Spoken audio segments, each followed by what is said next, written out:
चलिए students, after the introduction of the noun let's talk about some important points related to the noun. Noun से related rules उतने ज़्यादा हमें परेशान नहीं करते हैं जितना हमें नाउन से रिलेटेड उनका पैटर्न परेशान करता है।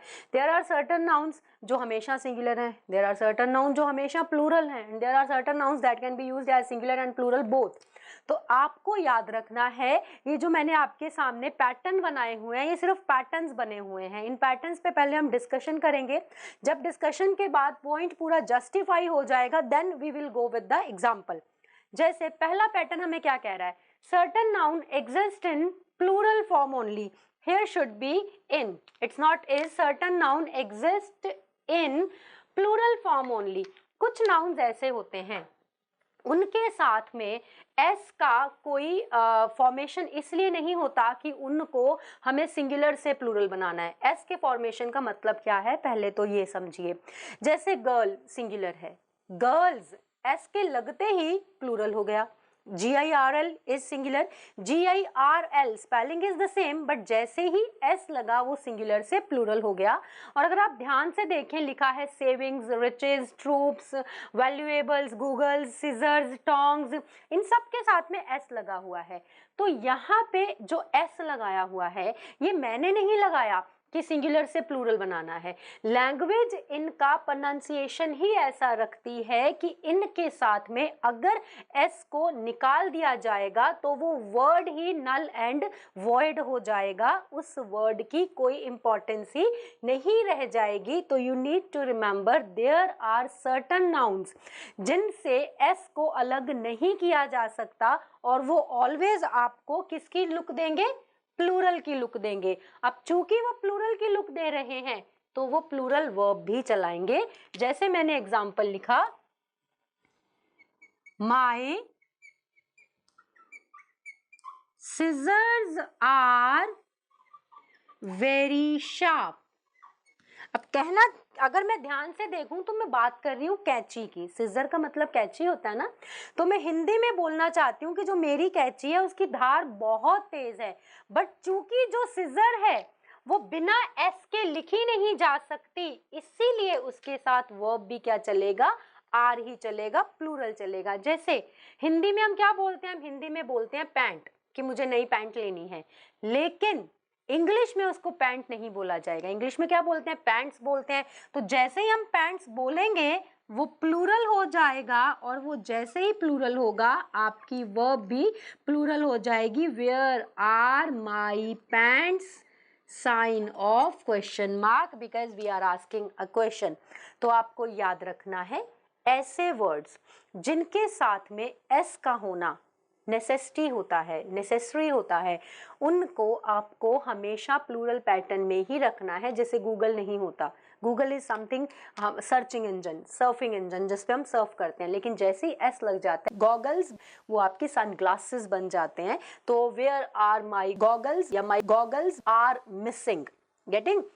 अब ए के ऑपोजिट बी लिखा है, आपको नीचे नहीं जाना, आपको ऑपोजिट आना है। ए के ऑपोजिट बी लिखा है, जरा दोनों की सिमिलैरिटी देखिए। इसमें लिखा है certain noun exist in plural form only. इसमें क्या लिखा है, certain nouns are plural in form but singular in meaning. देखिए समझ रहे हैं, इस तरफ था कि वो दिखने में प्लूरल है और यूटिलाइजेशन भी प्लूरल ही है, लेकिन ये क्या कह रहा है, दिखने में प्लूरल है लेकिन यूटिलाइजेशन सिंगुलर है। Getting the difference. इस तरफ हमने जो पढ़ा, देयर आर सर्टन नाउन्स जो दिखने में भी प्लूरल हैं, यूटिलाइजेशन भी प्लूरल है, लेकिन उसके ऑपोजिट कुछ नाउन ऐसे हैं जो दिखेंगे तो प्लूरल लेकिन यूज हो जाएगा उनका सिंगुलर। अब चूंकि वो सिंगुलर है तो उनकी वर्ब भी सिंगुलर ही रहेगी। जैसे हम एग्जांपल उठाते हैं न्यूज की। Now when it comes to news, आप न्यूज को सिंगुलर नहीं बोल सकते। अगर आप इसके साथ का एस निकाल देंगे तो ये न्यू बन जाएगा। तो न्यूज का मतलब होता है खबर, न्यू का मतलब होता है नया। दोनों के मीनिंग में जमीन आसमान का अंतर है। Similar with part 1। ए इनके साथ भी रिमूव नहीं किया जा सकता था, ए इनके साथ भी रिमूव नहीं किया जा सकता। Sorry, it is about S, I am sorry. S को हम पार्ट ए वाले नाउन्स के साथ भी रिमूव नहीं कर सकते थे, लेकिन एस को हम पार्ट बी वाले नाउन के साथ भी रिमूव नहीं कर सकते हैं। लेकिन पार्ट ए में एस के होने का मतलब था उनको प्लूरल ही रखा जाए, लेकिन इधर एस सिर्फ इसलिए लगा है क्योंकि एस को निकाल दोगे तो उनके नाम जो है चेंज हो जाएंगे। जैसे न्यूज का एस काट दोगे तो न्यू बन जाएगा, बिलियर्ड्स के पीछे का एस काट दोगे तो बिलियर्ड बन जाएगा। बिलियर्ड कुछ नहीं होता, बिलियर्ड्स एक गेम होती है, गेम में इनिंग्स होती हैं, जो क्रिकेट मैच खेला जाता है उसमें इनिंग्स होती हैं। एस काट दोगे तो इनिंग जैसा कोई वर्ड लैंग्वेज में होता ही नहीं है, तो इनकी एग्जिस्टेंस मेंटेन रह जाए इसीलिए इनके साथ एस लगाया जाता है। बाकी एस का उनको प्लूरल करने में कोई भी जो है कंट्रीब्यूशन नहीं है। जैसे news is expected to be true, तो हम क्या एक्सपेक्ट कर रहे हैं कि न्यूज जो है ट्रू होनी चाहिए। तो न्यूज को एस को देख के आर नहीं लगाना, ये एस सिर्फ इसलिए लगा है क्योंकि एस को निकाल देंगे तो न्यूज वर्ड ही खत्म हो जाएगा। जैसे मैंने यहाँ पे एक एग्जांपल और लिख दी, first innings, it should be double N I, here should be one more N. First innings was played by Virat Kohli. अब देखो, आप इनिंग्स के साथ का एस देखें और वर बना दें, नो ऐसा नहीं है। ये इनिंग्स का मतलब है एक पार्ट, गेम का एक हिस्सा। जो पहला इनिंग था वो विराट कोहली ने खेला। तो पार्ट ए और पार्ट बी को एक बार फिर से क्लियर कर देती हूँ। पार्ट ए में आपने सीखा देयर आर सर्टन नाउन्स जिनके साथ में एस लगा होता है और उस एस की वजह से लैंग्वेज उनको प्लूरल ही मानती है और वह प्लूरल रखती है। उसके अपोजिट कुछ नाउन ऐसे हैं जिनके साथ एस लगा तो होता है, बट वो एस सिर्फ इसीलिए लगा है कि एस को निकाल देंगे तो उन वर्ड्स के मीनिंग ही खत्म हो जाएंगे, एल्स उनको सिंगुलर प्लूरल से कोई लेना देना नहीं है। ठीक है, तो part A and part B कोई कंफ्यूजन नहीं होनी चाहिए अब हमें। अब आ जाओ पार्ट सी पे। पार्ट सी कह रहा है certain nouns are singular but plural in meaning. जो सर्टन नाउन है that are singular in form, दिखने में सिंगुलर बट मीनिंग में प्लूरल। अब देखो, जो पार्ट सी है पार्ट बी का ऑपोजिट है। पार्ट ए और पार्ट बी में क्या चीज ऑपोजिट थी? एस का यूज। और पार्ट बी और पार्ट सी में क्या ऑपोजिट है? पार्ट बी वाले नाउन दिखने में प्लूरल थे बट असल में सिंगुलर थे, लेकिन पार्ट सी में दिखने वाले नाउन दिखने में सिंगुलर हैं बट असल में प्लूरल हैं। जैसे चिल्ड्रन, चिल्ड्रन के साथ एस नहीं लग सकता, चाइल्ड सिंगुलर होता है, चिल्ड्रन प्लूरल होता है, उसको चिल्ड्रंस नहीं कहा जा सकता। तो दिखने में सिंगुलर है क्योंकि हमारे दिमाग में यही बैठा होता है कि साथ में एस लगी हो तो ही चीज प्लूरल होती है। तो आपने याद रखना है कि ये सारे नाउन दिखने में ही सिंगुलर हैं बट असल में ये प्लूरल हैं। तो एग्जांपल लिखते हैं,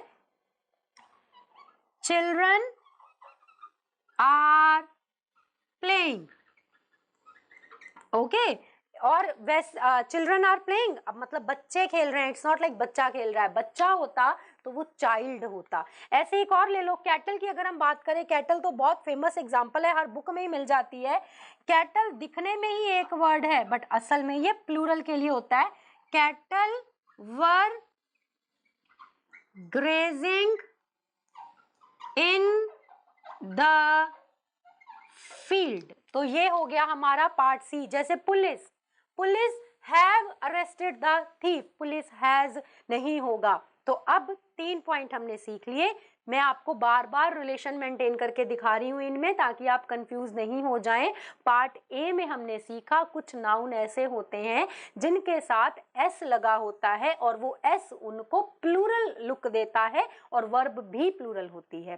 पार्ट बी में हमने सीखा कुछ नाउन ऐसे होते हैं जिनके साथ एस लगा तो होता है बट वो उनको प्लूरल नहीं बनाता। तो फिर एस लगा क्यों है? वो एस लगा इसलिए है कि अगर एस को रिमूव कर देंगे तो वो वर्ड की एग्जिस्टेंस ही खत्म हो जाएगी। माने दिखने में प्लूरल, असल में सिंगुलर। और पार्ट सी क्या कहता है? दिखने में सिंगुलर बट असल में plural.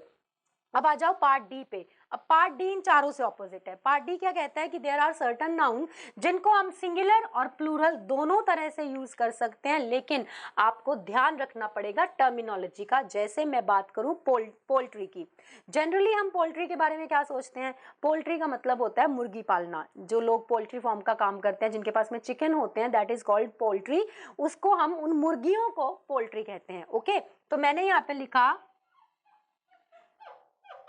poultry are infected, it is infected, poultry are infected with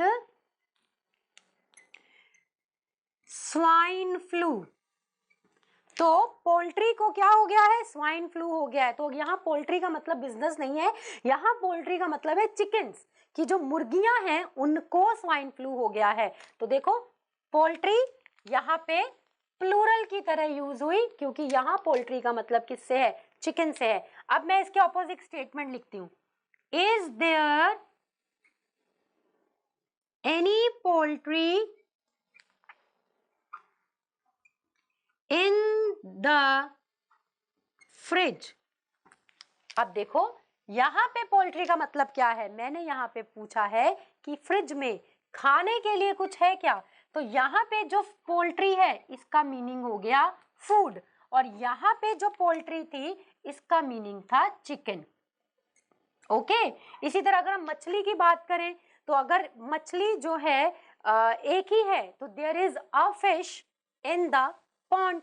ठीक है, 2 3 4 5 हैं, लेकिन वो एक ही स्पीशीज की हैं तो यू विल यूज फिश। लेकिन अगर आपने अलग अलग स्पीशीज की फिशेज इकट्ठी कर ली, जैसे समंदर में स्टार फिश है, व्हेल फिश है, टाइगर फिश है, जेली फिश है, ईल है, सील है ना, और क्या होता है एक वो डॉल्फिन है, ये सारी फिश की जो है क्लास को बिलोंग करती हैं, लेकिन इनकी स्पीशीज अलग अलग हैं। तो अगर आपने अलग अलग स्पीशीज की मछलियां इकट्ठी कर दी तो वो फिश से फिशेज बन जाएगा। जैसे शीप है, मतलब भेड़, एक है तो भी शीप, ज्यादा है तो भी शीप, लेकिन आप इसको सिंगुलर और प्लूरल बना सकते हो। जैसे आई हैव अ शीप, या a sheep is grazing in my field. तो जैसे ही ए लगा मतलब एक भेड़ है जो मेरे खेतों में चर रही है। लेकिन अगर मैं लिख दूं sheeps are sold costlier than goats, okay, तो यहाँ पे क्या हो गया, शीप के साथ लगा आर, मतलब मैं क्या कह रही हूँ, भेड़ें जो हैं बकरियों की तुलना में ज्यादा महंगे प्राइस पे जा रही हैं। Getting my point. तो आपको याद रखना है जब हम नाउन का स्ट्रक्चर रेडी करेंगे, अभी तो हमने इनके रूल सीखे ही नहीं है, अभी सिर्फ मैंने आपको पॉइंट बताए हैं। तो आई होप आप चकरा नहीं गए होंगे और ये आपको ईजी लग रहा है, बड़ा आसान है। सिर्फ ध्यान रखिए पहले पार्ट ए और पार्ट बी में सिर्फ और सिर्फ एस की बात है। अगर कुछ नाउन्स के साथ में एस लगा है और उस एस को निकाल देने से वो वर्ड खत्म हो जा रहा है, वो वर्ड अपने मीनिंग को खत्म कर दे रहा है, तो मतलब हम पार्ट बी की बात कर रहे हैं, जिसमें वर्ड्स के साथ में एस का होना मतलब उस वर्ड की एग्जिस्टेंस को मेंटेन रखना, क्योंकि वो एस उसको सिंगुलर से प्लूरल नहीं बना रहा। जैसे मम्स एक बीमारी का नाम है, एस काट दोगे तो मम्प जैसी कोई चीज नहीं रह जाएगी। इसके ऑपोजिट पार्ट ए में कुछ नाउन ऐसे जिनके साथ में एस लगा है और वो एस उसको वेरी मच प्लूरल पैटर्न दे रहा है। Part C, there are certain noun दिखने में सिंगुलर होते हैं बट असल में हमेशा प्लूरल फॉर्म में यूज होते हैं, और प्लूरल फॉर्म में यूज हो रहे हैं तो उनकी वर्ब भी प्लूरल ही होगी। और part D, there are certain nouns जिनको सिंगुलर या प्लूरल दोनों तरह से यूज किया जा सकता है, बस डिपेंड करता है आपकी स्टेटमेंट उसको कैसा लुक दे रही है। जैसे मैंने आपको एग्जांपल बताया अभी पोल्ट्री का, कि अगर उसको चिकन के पॉइंट ऑफ व्यू से, मुर्गियों के पॉइंट ऑफ व्यू से यूज करो तो वो आर है, लेकिन खाने की जगह से खाने को उसको रिप्लेस कर दो, खाने की चीज की बात कर लो तो खाने की चीज को भी पोल्ट्री कहा जा सकता है, तो वो इज होता है। This is the important points related to the noun. Now we will switch to the rules of the noun.